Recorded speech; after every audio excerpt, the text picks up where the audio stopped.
The fires. That first rain was a long sigh in the midst of such a chaotic October in Santa Rosa. The firefighters told us that the sprinkling wouldn't be enough to extinguish the flames. We need a steady downpour for several days at least, they said. But for us, the sound of the rain that night as it pulled the ash flurries from where they hung thick in the air, it was enough to bring hope after 2 weeks of fires. We gathered at the pub that night, and I doubled my 2-drink maximum of pints. Our sleeves and hats reeked like hastily extinguished campfires. Our friends' faces relaxed into whiskey sours and IPA as we all wrapped our arms around each other and cried and forced out laughter and relayed good news and bad. Whose childhood home was spared, whose was now nothing more than a heap of ash and embers. We all spoke with a subtle tenderness. As we walked to my house, you lit cigarette after cigarette. I hated that you still smoked, especially now. The air quality was as bad as Beijing, and we could all die at any second, I thought, so I was willing to let it go.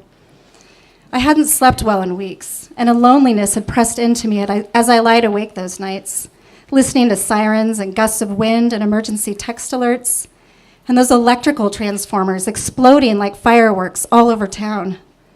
I needed to forget that the city I love was burning down around us. You pulled my hand into yours while passing cars splashed puddles onto the sidewalk, and we listened to the Smiths in my bedroom and went over lists of landmarks and hiking trails that were swallowed by the fires. The historic Round Barn, Paradise Ridge Winery, Journey's Inn Trailer Park, Sugarloaf Ridge, my favorite trails at Annandale, thousands of houses where people we know and don't know used to live. Then we revisited the list of other things we had lost in this town since first meeting here 20 years ago.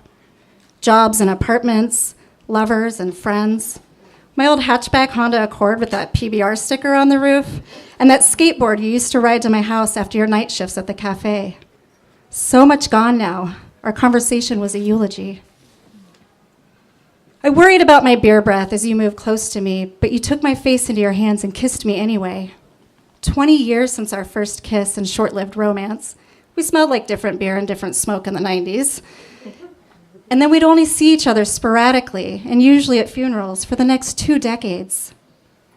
And you'd send those late-night social media messages every 5 years or so, of longing and regret and the tugging of heartstrings that neither of us were ever really brave enough to follow.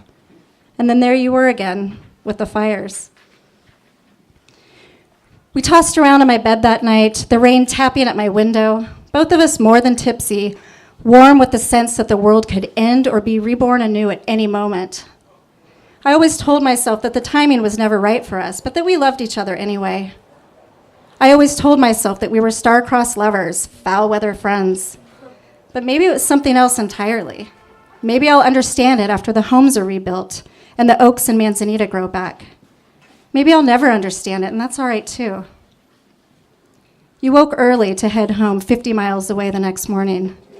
We both attempted to shift back into some semblance of normalcy after we watched the city smolder, streets lined with twisted, burnt-out cars, and those lonely chimneys standing among the ruin like grave markers. Miles and miles of this town transformed into Cormac McCarthy's The Road. But the rain had stopped with the sunrise, and the air was almost fresh early that morning. We left our N95 respirator masks on my table and headed out the door. Patches of blue sky replaced the thick blanket of smoke that had hung over the entire Bay Area. As we stood at the Golden Gate Transit Center, I breathed deeply for the first time in weeks. You smoked another cigarette.